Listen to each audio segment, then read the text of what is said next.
먼저 이 본문을 읽기 전에 영화 얘기를 하나 하도록 하겠습니다. 영화의 전체 내용을 얘기하려는 것은 아니고요. 우리나라의 문학에 새로운 지평을 열었다고 해야 될까요? 80년대 초반기에 조정래라고 하는 소설가가 태백산맥이라고 하는 소설을 발표하게 됩니다. 그게 이제 장장 권수로 10권에 해당되는 그런 대하 장편 소설인데요. 이 소설이 가지고 있는 의미는 그동안에 우리나라는 이제 독재 권력에 의해서 해방 이후에 그 어떤 사실주의, 리얼리티 소설이 그 어떤 의미에서 금기시 되다시피 해왔습니다.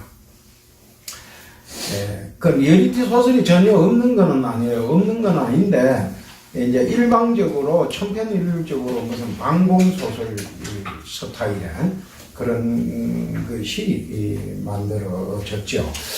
뭐 이를테면은 우리가 이제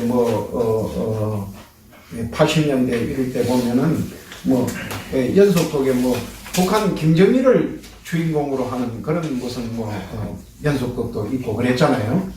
그 김정일이 뭘 하고 있는지 잘 알지도 못하면서 김정일을 주인공으로 하는 북한이 현재 그 살아서 활동하고 있는 사람을 주인공으로 하는 그런 방공 연속극을 만들고 그러던 있는데 그게 나중에 이제 유골환경 이후에 모래시계라고 하는 연속극이 나오면서 한국 사회에 연속극의 어떤 하나의 파란을 일으켰습니다.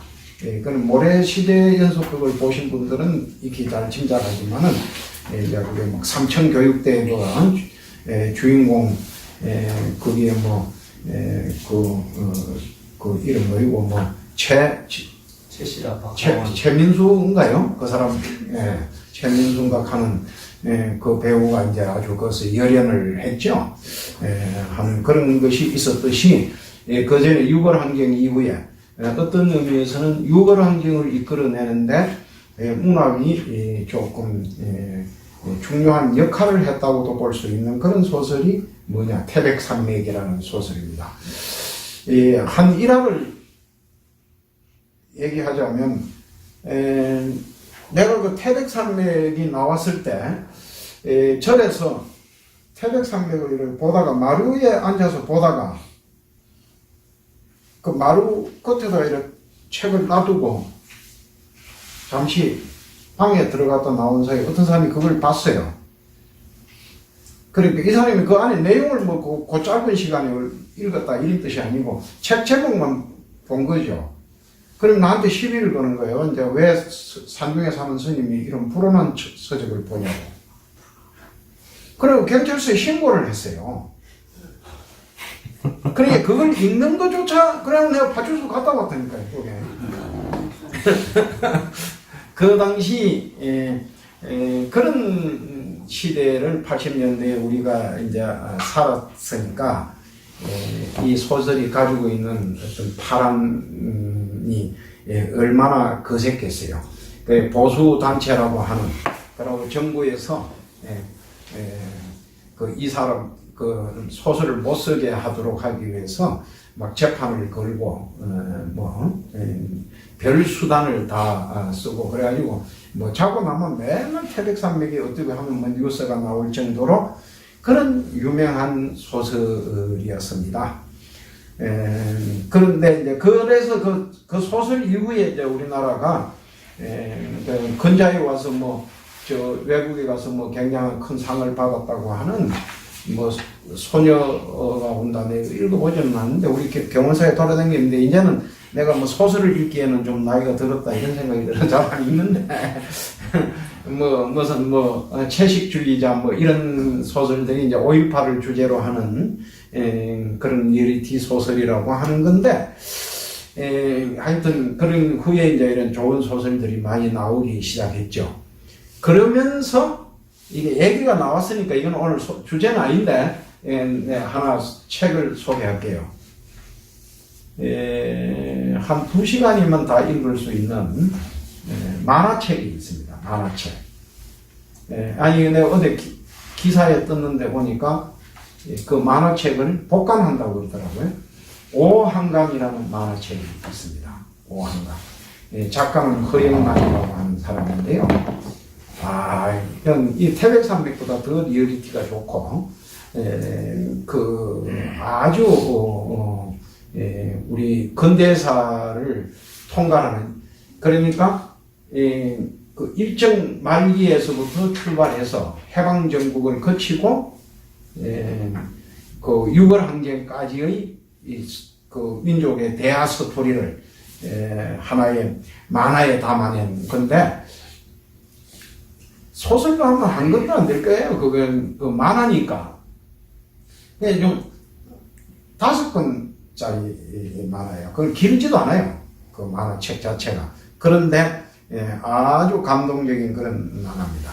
근데 하여튼 이 태백산맥이라는 소설 나오고 영화도 나왔죠. 영화. 흥행에는 그렇게 성공하지 못했어요. 소설은 굉장히 아주 많이 팔린, 우리나라에서 대하소설 가운데는 제일 많이 팔린 소설이라고 하는데, 영화는 그렇게 흥행에 성공하지 못했다. 그 임권택 감독이 주연을 맡았고, 감독을 했고, 주연은 이름 뭐이고, 김명곤이라고 하는 그 배우, 김명곤이라는 배우를 크게 알려지지 않았죠. 그러나 굉장히 연기력이 탄탄하고 아주 뛰어난. 전에 우리 여기서 한번 봤던 그 계백이라는 영화에 그게 전봉준이로 나오는 역을 한 칼주머니를 추구하는 그 사람이 김명곤이라는 배우입니다. 굉장한 배우죠.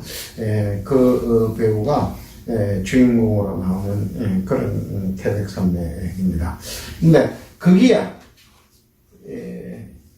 한 청순 가련한 한 여인이 나옵니다. 소설에서도 굉장히 하고 영화에서도 상당한 비중을 차지하고, 등장인물 가운데 비중은 그렇게 높지 않는데 가장 인기 있는 여인 가운데 한 사람으로 나타나는 사람이 소화라고 하는 여인입니다. 소화.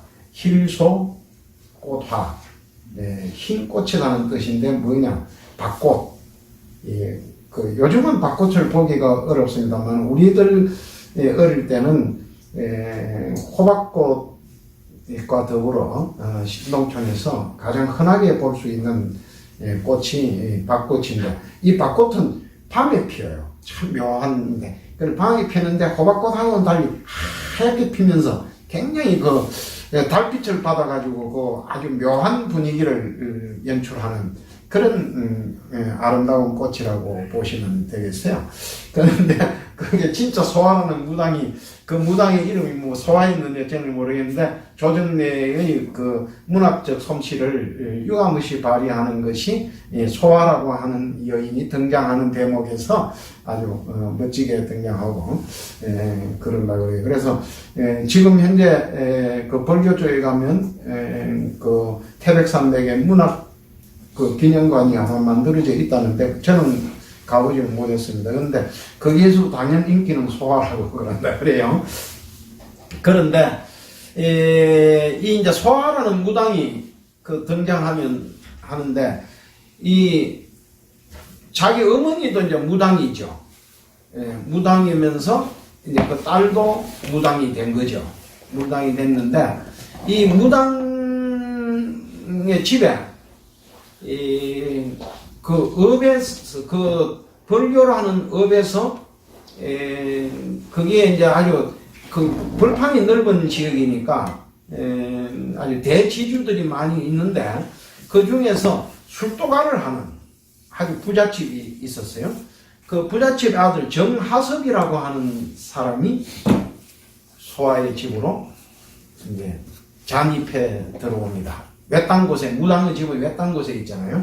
몰래 들어와가지고 거기에 언니에서 빨치산이죠. 그러니까 숨어 있으면서 이제 그 무당에게, 자기 어머니에게 몰래, 아버지 몰래 어머니에게 가서 쪽지를 전해달라. 그 돈을 만들어 달라 이런 거예요. 그래서 이제 그 돈을 어머니는 이제 아들이 뭐 달라 그러니까 어머니는 무조건 만들어 주잖아요. 자기 영감한테는 비밀로 하고.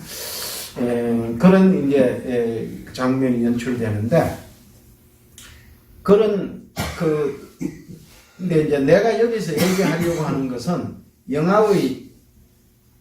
영화에서, 소설에서는 그렇지 않는데 영화에서는 마지막 장면입니다. 마지막 장면.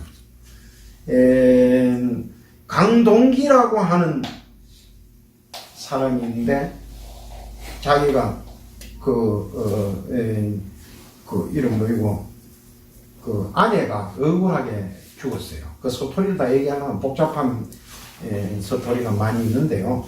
생략하고 어쨌든 아내가 죽었어요. 죽었는데 자기 그거 아내 억울하게 죽은 자기 아내. 그러니까 어떻게 해서 보면 그쪽에 이제 아이고 주인공 이름을 내가 생각하는데 그 가운데 이제 하나가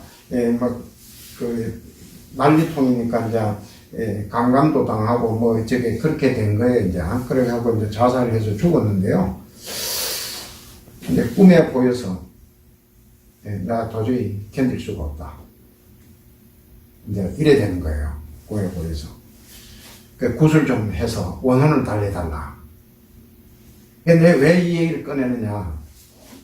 그런데 이 강동기는 뭡니까? 사회주의자잖아요. 이제 공산주의 운동을 하는 사람이란 말이야.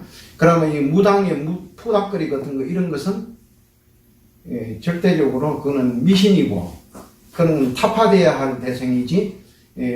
그 중요한 핵심 그 운동 그 공산주의 당원이 구술한다는 것은 용납이 안 되는 거죠, 사실은. 또 난리통 중에 그 돈을 들여가지고 구술한다는 게 용납이 안 되는데, 이제 그걸 해달라고 그래요. 그러니까 자기 애인인 정하섭이도 와고, 그거 하지 말라고 못하게 해요. 근데 이제는 너는 그 신분을 뛰어넘어서, 아주 부잣집, 그 술도가도 하고 뭐 이런 게 부잣집, 지주의 아들을, 신분을 뛰어넘어서 이제 서로 아내가 될 사람이 못하게 하죠. 그런데 이제 구설해요. 구설하는데 뭐냐면 못하게 하니까 뭐라 하냐 하면은 이 사람이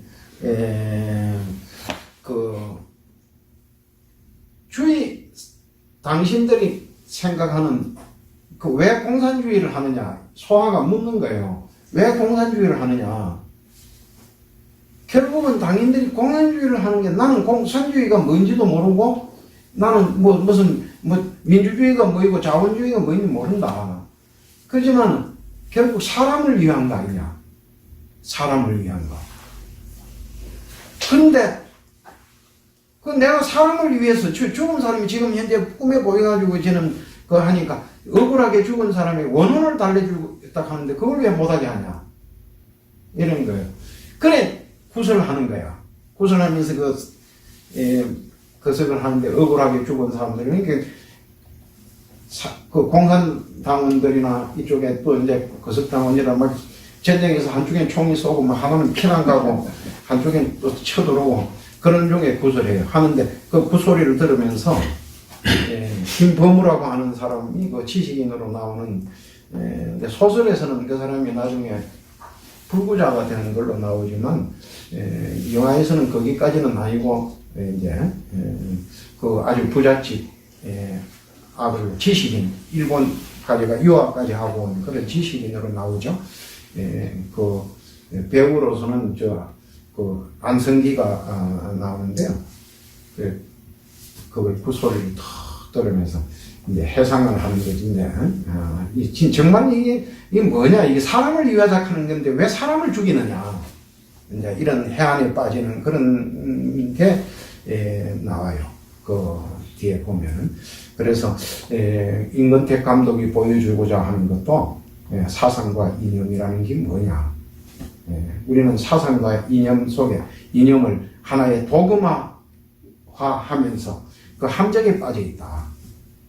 그러니까 사람을 위하자고 하는 것인데 오히려 사람을 죽이는 그것 때문에 사상과 이념 때문에 사람을 죽이는 이런 것이 뭐냐 대체가 하는 그런 해안을 느끼게 하는 그래서 그 사회주의자들의 도그마 반공주의자들의 도그마를 누가 깨느냐 무당인 그 청순 가련한 그 이름 뭐이고 서편제의 주인공으로 나왔던 오정혜라고 하죠.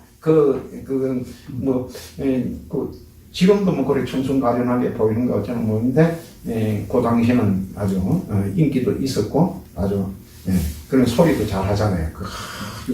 가냘픈 소리로 하는 그런 내용이로 이루어져 있습니다. 있는데 그래서 오늘은 이제 좀 얘기가 영화 얘기가 좀 길었습니다만 도그마에 대해서 좀 얘기를 해야 할 단계가 왔다 이런 거예요. 도그마라는 말이 그러면 이제 대체 무슨 말이냐? 이거는 원래 기독교 전문 용어입니다. 기독교. 그래서 뭐냐 하면 기독교의 진실하고 순수한 신앙심을 나타내는 용어인데 이것이 기독교인들이 자기들의 신앙을 너무 절대화하면서 절대적으로 옆에 사람들이 기독교를 비판한다든지 비평한다든지 또는 논리적으로 반박하는 것을 용납하지 아니하는 신앙의 형태로 발전해서 그게 도그마라는 말이 원래 순수한 신앙을 얘기하던 것이 나중에 뭐예요? 독선적으로 가는 무비판적으로 가고 아주 독선적으로 가는 신앙 이런 것을 일러서 도그마라고 하고 그리고 일반적으로 꼭 종교인이 아니라 하더라도 자기 사상이나 철학을 절대화해서 어떤 것으로부터도 그 모순을 입증하려고 그러고 비판하려고 하는 그런 것을 거부할 뿐만 아니라 본인 자신도 그런 걸 안 해요. 길을 닫아버리고 안 하는 그런 그 형태의 신념 또는 신앙 이런 것을 읽어서 도그마라고 한다. 뭐 이렇게 되어 있습니다. 그런데 불교는 그러면 어떠냐? 최근에 와가지고 이게 보면 그 불교도 원래 불교는 그런 종교가 아니에요. 이 조선 500년 동안에 선비들 사이에서 가장 많이 논쟁되는 게 뭐입니까? 사문난적. 그러니까 이 문으로서 그 성리학을 비판한다든지 뭘 하면 너거는 세상을 어렵히는 적으로 보는 거죠.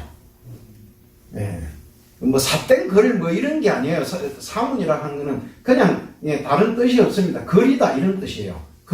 글로서 세상을 어지럽히는 놈 뭐 이런 거죠. 그 어떻게 어지럽히느냐 구체적으로 들어가면 성리학을 비판하는 거죠. 이제 따지고 보면 그래서 이게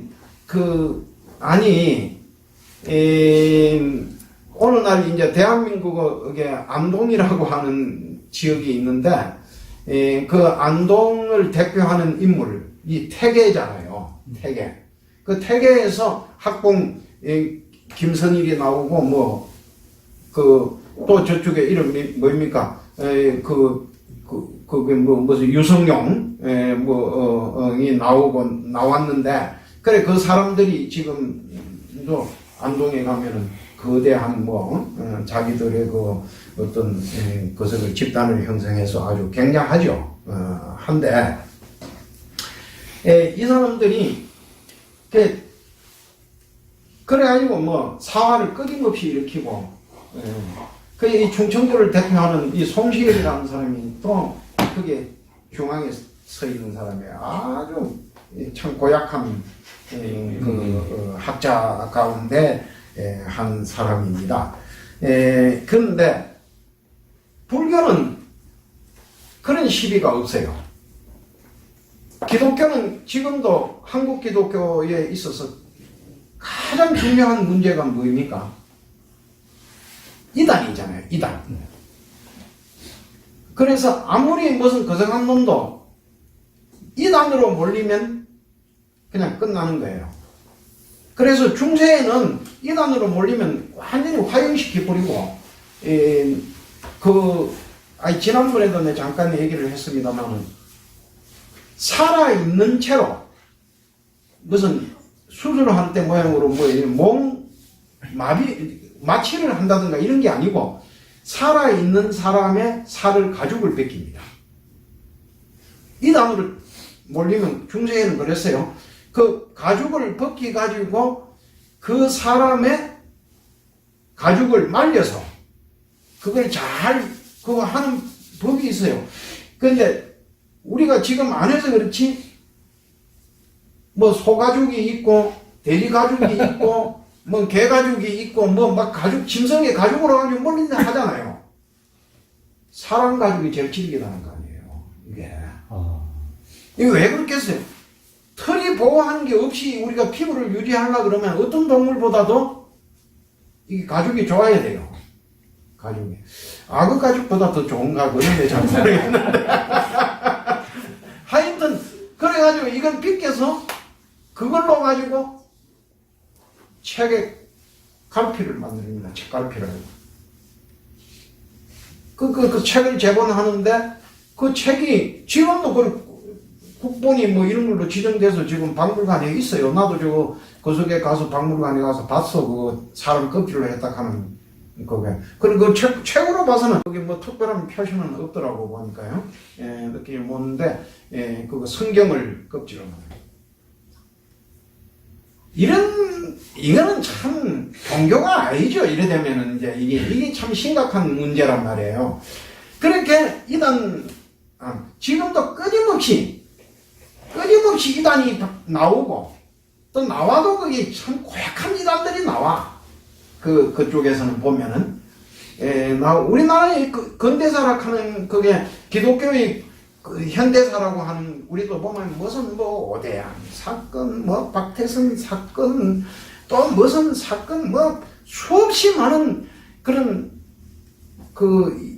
참 뭐라고 해야 될까 이단 사건들이 있잖아요. 지금도 현재 보면 신천지가 어쩌고 무엇이가 어쩌고 끊임없는 지금 이단의 소용돌이 속에서 시비를 하고 있습니다. 최근에 어제 아닌가 뉴스에 보니까 나는 그런 사람이 텔레비에 나온 사람인가 근데 우리 고향교 하는 그 할머니가 저 사람이 한국 여자하고 결혼하고 어쩌고 그 마약으로 해서 걸려 들어갔다 그러대.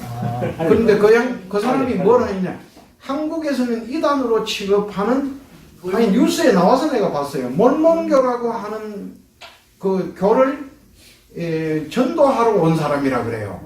그런데 몰몬교의 최고의 계율이 뭐냐? 마약하지 말라, 술 먹지 말라, 담배 피우지 말라는 거라는 거예요. 그런데 그 사람이 그걸 했다 그러니까 참 넌센스인데, 그런데 불교는 지금까지 이 역사에 내면서 끊임없이 이렇게 여러 종파로 벌어지기도 하고 새로운 형태로 신앙 형태로 발전해 오기도 하고 이래 했지만 한 번도 이단에 대한 시비는 없었습니다. 이게 불교에서 가장 혁명적인 한 종파로 발전해 나온 것이 뭐냐? 선종입니다. 선종. 그래 이 중국의 선종은 초기 선종은요 그야말로 진리를 탐구하는 종파지, 이는 신앙심이라 하는 것은 전혀 없는, 완전히 배제한. 그래서 그 유명한 퍼포먼스, 아니 서감모니 부처님의 가장 유명한 퍼포먼스가 뭡니까? 이래 꽃을 하나 촥 들어보니까 밑에 가슴이 쓱 웃었다는 거 아니에요. 그게 염화미소. 그런 것 같으면 이 선종에 와서는, 선종은 처음 시작에서부터 오늘날까지도 계속 이어지는 것이 하나의 퍼포먼스인데, 서양적 표현으로 하자면 퍼포먼스인데, 그 중에 아주 유명한 퍼포먼스 가운데 몇 가지가 뭐예요? 다마천연이라고 하는 스님, 효불, 불상을 태워버렸다는 거 아니에요. 그 소토리가 이런 거거든. 객선으로 갔는데 또 그 방에 드는데 방이 썰렁해. 이 방이 춥습니까 하니까 뭐 조금 있으면 불을 떼겠습니다. 여기에 이제 연세 있으신 분들은 뭐 다 연세 있으시니까 다 한 70년대까지만 하더라도, 요즘 모텔 개념이 아니고 옛날 여관 개념으로 하면 그 연탄 불 떼는 거에 도로래로 이래 하잖아요. 네. 그 이때쯤이 계절이 그런 때야. 아예 겨울에는 불을 넣어주는데 이거 불을 안 넣어주죠. 그 하는 게 아까워서. 그 이제 방금 따뜻하게 해주세요. 예, 불 넣었습니다. 그래 보면 그 안에 초를 하나 딱. 아니 실제 옛날에. 근데 그 절에서도 뭐 이렇게 불을 떼다 안 떼주니까 객실에.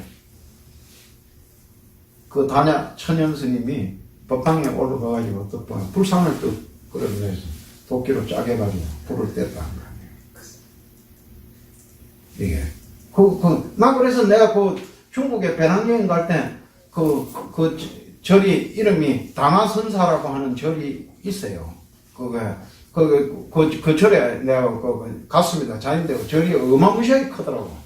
커가지고 다마 천연선사의 그런 퍼포먼스하고는 관계없이 엄청 절을 크게 짓고 막 불상도 막 어마무시하게 해놓고 그랬는데, 초기 선종은 그런 식이었습니다. 그래, 그 불상을 떼니까 원주가 놀라가지고 불상을 떼니까 스님 왜 이렇게 불상을 떼냐고.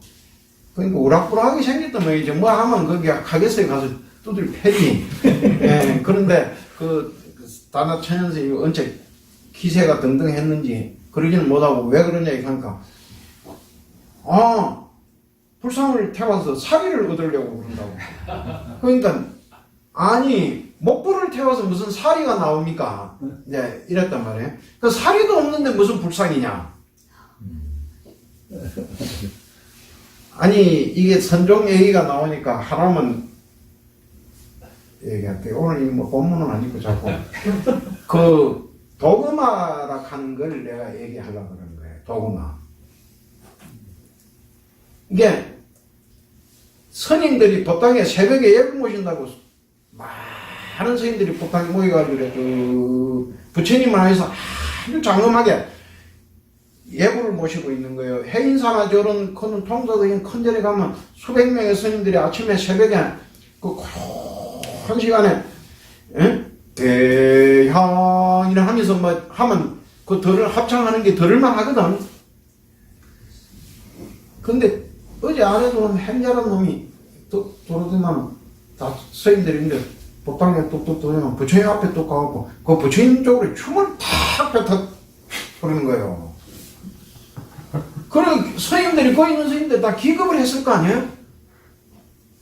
이 도그마를 어떻게 깨뜨리는가 하는 걸 제가 말씀을 드린 겁니다. 건강경은 처음부터 끝까지 개인의 아상을 깨뜨리라, 이게 도그마를 깨라 하는 거 아닙니까? 거기에서부터 이게 무슨 열애의 신상을 보고 부처라 할 수 있느냐? 그걸 보고는 부처라고 할 수 없죠. 그게 도그마를 끊임없이 처음부터 끝까지 도그마를 깨는 건데, 행자가 춤을 뱉으니까 스님, 이놈의 자식 무례한 놈이 부처님을 향해서 춤을 뱉는 놈이 어딨냐 하니까 행자가 그렇습니까? 그러면 부처님이 안 계시는 곳을 가르쳐 주십시오. 내가 그쪽을 향해서 침을 뱉겠습니다. 그랬다는 거 아니에요. 이게 얼마나, 이게 이제 살아있는 거예요. 아니, 십자를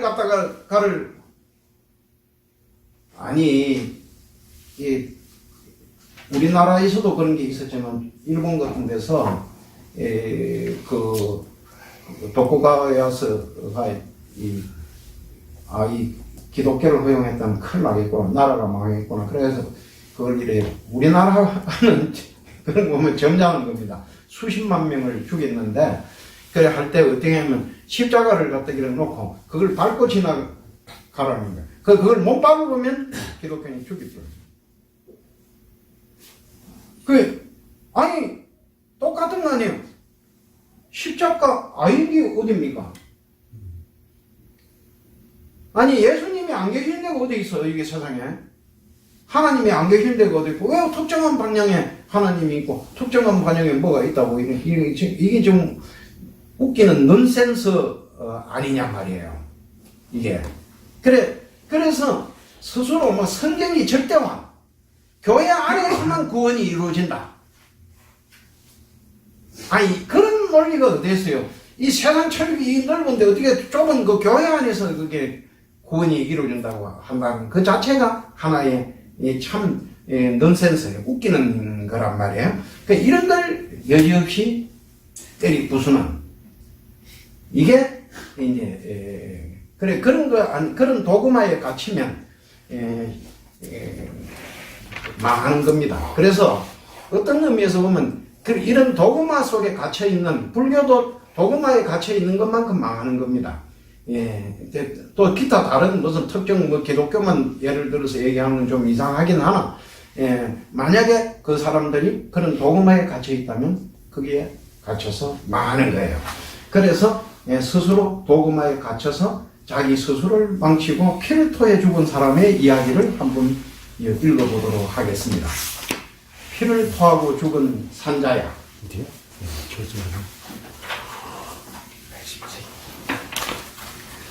어쩔 수 없는 인간의 질투심은 스승과 제자 사이에서도 일어나는 것. 여기 제자를 질투하여 죽은 사내의 이야기다. 자기보다도 더 훌륭했던 제자 사리불과 목련이 부처님의 제자가 되어 떠나면서 한때의 스승이었던 산자야님, 그만 자신도 없으면서 남의 스승 같은 것 하려고 하지 말고 우리하고 같이 부처님의 제자가 되시죠 하는 부탁을 받고도 그 잘난 자존심 때문에 따라가지도 못하고 속에 열불이 나서 목구멍으로 붉은 피를 많이 토해 놓고 죽었다.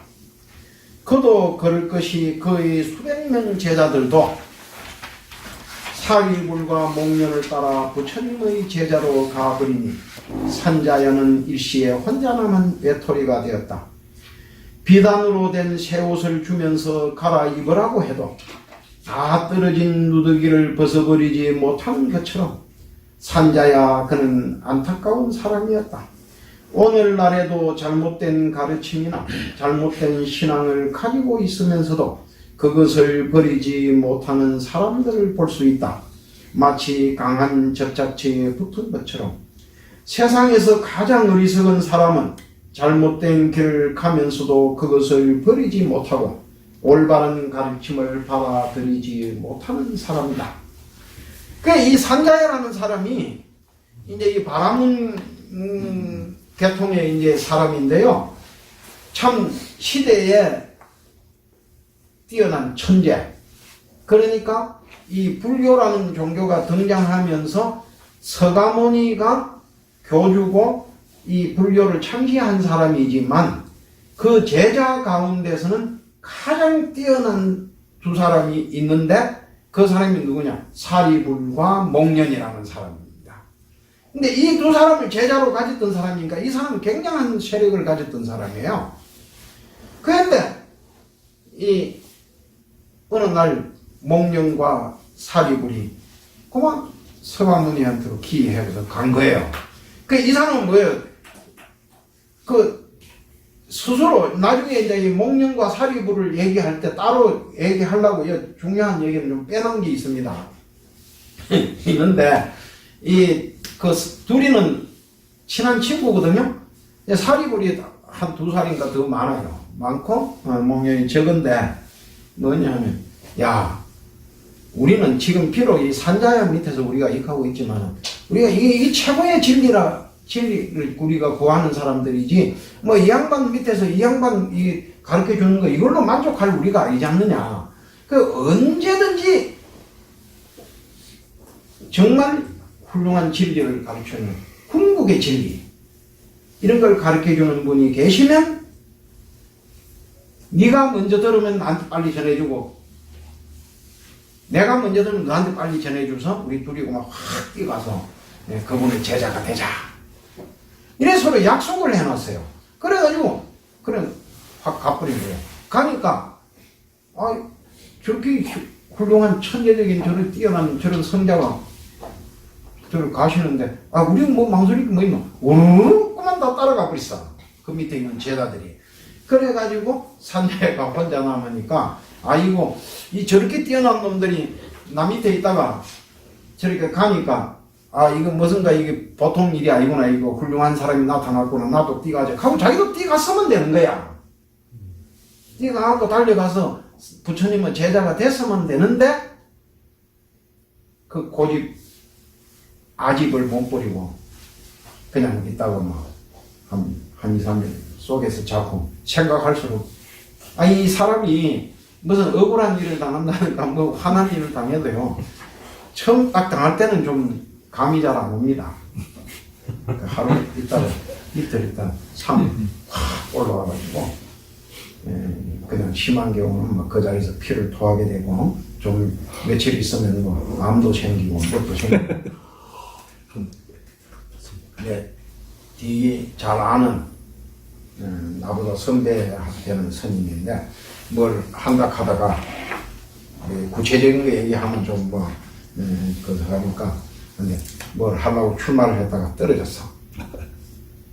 그러고 어떻게 되면 병원에 수술하러 갔다고 그래. 병문안에 내가 갔죠. 그럼 그걸 이렇게 위암이 생겼다고. 그래서 내가 그 스님한테 그랬어요. 스님이 이번 계기에 크게 반성해야 된다. 뭘 하나 하겠다고 출마해서 떨어졌다고 어떻게 그게 그 스트레스를 받아가지고 그게 암이 되도록 이거는 수행자로서 정말 반성해야 할 계기를 삼아야 된다. 자기를. 이 수행자라는 건 자기 내면을 자꾸 뒤다보는 거거든요. 성찰. 자꾸 자기를 성찰하는 건데 내가 이렇게 누가 하고 주도 우습게 생각하고 인연이 닿아서 내가 그럼 하는데 성의껏 한번 해보지 이렇게 하고 그렇다 하고 나서는 밀어넣지 휘퍼서 던질 수가 있어야 되는 거지 그걸 했다가 떨어져서 스트레스를 받아갖고 암이 거기 뿌리고 대통령 떨어진 사람도 멀쩡하게 잘 살았는데 뭘 그런 걸 가지고 그러느냐 그런 일이 있었는데 그렇다는 겁니다. 그래 이분은 그렇게 그래 부처님 제자가 될 수 있는 좋은 기회를 만났지만 못 되고 그냥 그렇게 죽고 말았다. 더 이어서 이것도 도그마를 깨트리는 한 방법의 내용이라고 보시면 되겠어요. 육방의예.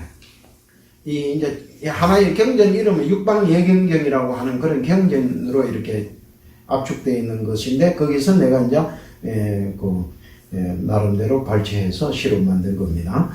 영축산 아래 나자가하 그곳에 사는 신갈라 못에 들어가 목욕을 깨끗하게 하고 언덕 위로 올라와 몸을 말린 뒤에 동서남북 그리고 이와 아래 육방을 향하여 경건하게 예배를 올리고 있었다. 이 못에 들어가 목욕을 한다 그러는데요. 내가 동남아 쪽으로 인도 쪽으로 여행을 해보니까 우리나라에 무슨 백담사라든가 이런 우리 고향의 그 개울가 같은데 이런 데서 우리 어릴 때 내과에 나와서 목욕하던 이런 게 생각으로 개울을 생각하면 큰 착각이에요. 우리는 그거 가서 목욕하라 해도 못 하겠더라고. 아니, 내가 서울에 올라와서, 60년대에 서울에 처음에 올라와서 제일 깜짝 놀란 것 가운데 하나가, 저 청계천, 그 판자촌 쭉 있는데, 그 밑에 하천이 흘러가는데, 이 석탄, 탄광에서 흘러가는 물, 시커먼 물이 흘러가는데, 애들이 그것을 목욕하고 놀고 있어요.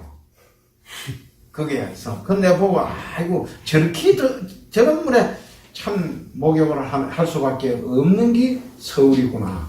네, 그때 그렇게 느꼈습니다.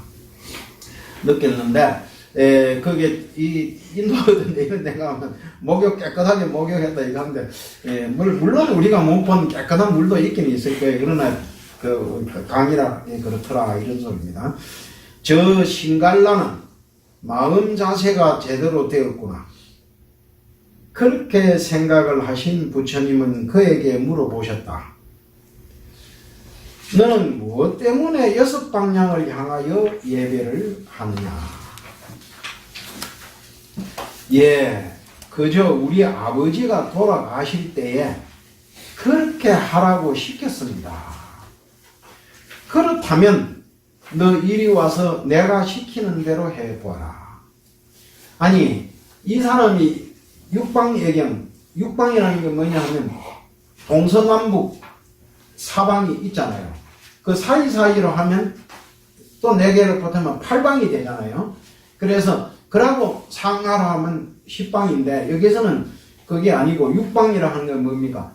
사방의 위와 아래 이렇게 해서 이제 6방이 되는 거예요. 그래서 이제 그 얘기를 하는데 특별한 그 동쪽으로 향해서 예경을 하는 것은 무슨 의미가 있다, 북쪽으로 하는 것은 무슨 의미가 이런 게 없고 그냥 육방 예경만 했던 모양이에요.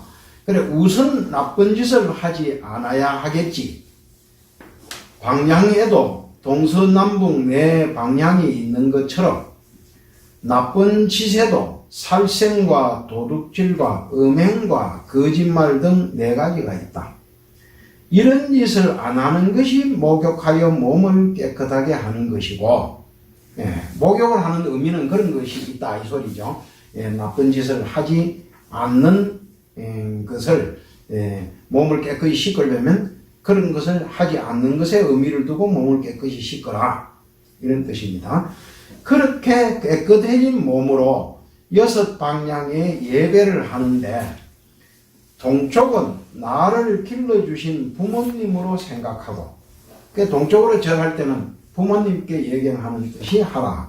남쪽은 나를 가르쳐 주시는 스승으로 생각하고, 또 서쪽은 의질고 사랑스러운 아내로 생각하고, 아내가 계시는 쪽에도 예경을 한다. 이렇게 하는 거는 이게 굉장히 획기적이죠. 그게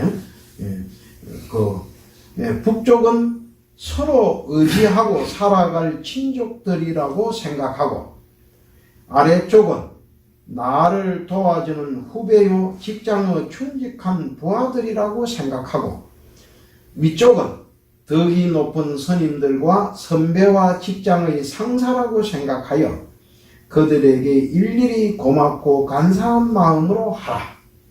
이런 뜻이에요. 그러니까 동서사방이라는 게 다 의미가 나름대로 있잖아요. 여기에서 보면은 동쪽은 길러주신 부모, 남쪽은 가르쳐 주신 스승, 서쪽은 의질고 사랑스러운 아내, 북쪽은 의지하고 살아갈 친족들, 이래 됐는데, 그러면서 아래쪽은 뭐입니까? 아래쪽은 자기보다 후배 또는 부하, 직장에서의 그 부하 직원들, 그런 사람들을 상징한다. 그럼 이쪽은 뭐냐? 높은 데니까, 아무래도 덕이 높은 스님들, 또 선배, 직장의 상사, 이런 사람들에게 얘기하는 거다. 이렇게 해서, 그런 게 모든 사람, 이게 통탈적으로 보면 뭐입니까? 결국은 모든 사람한테 예경한다는 거예요. 모든 사람들에게. 그러니까 자기 일가 친척 후배까지, 그런, 심지어는 자기 아내에게까지도, 또는 아내 되는 사람은 물론 반대로 하면 자기 남편, 이런 사람에게까지도 경건한 마음으로 예배를 올린다. 이런 사상을 갖고 있는 거니까 이게 모든 사람이 예경의 대상이다. 뭐 이렇게 보면 되겠어요. 근데 여기서 재미있는 걸 우리가 발견할 수 있잖아요. 너 그러지 말고 부처님한테 예경해라 이러지 안 하잖아요. 이게 이 예경을 하려면 그러면 뭐예요? 이 불교의 은혜 가운데 가장 귀중하게 생각하는 게 부처님 은혜가 아니에요. 부처님 은혜가 이 누구 은혜? 중생 은혜야.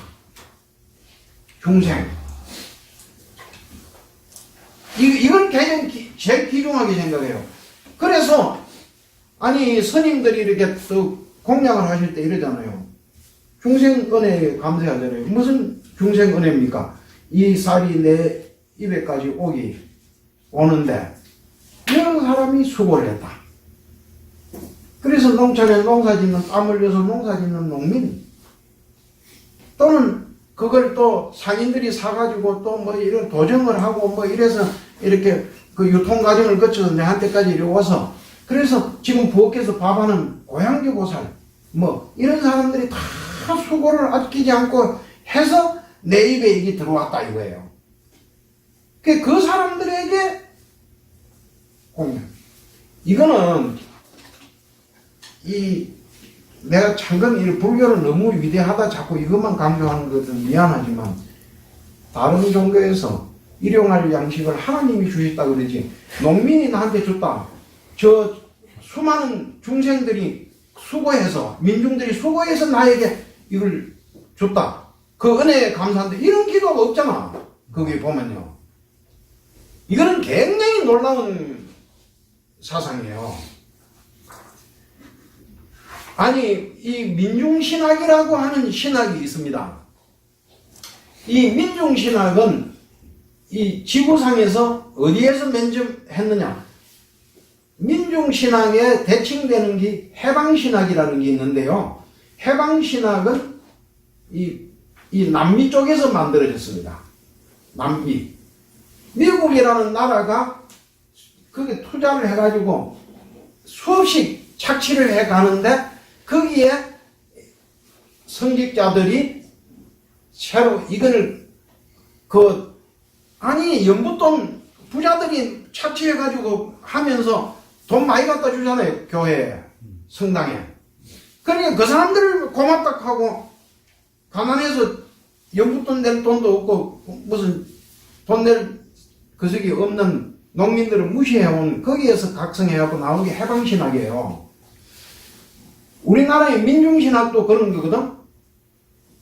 이 착취를 당하고 있는 민중들의 입장에서 성경을 해석하고 신앙의 중심을 잡자.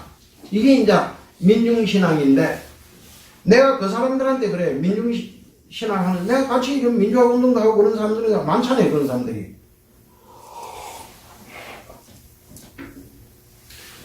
그 사람 너가 진정한 의미에서 하면 하나님이 뭐냐? 하나님이 뭐가 하나님이냐?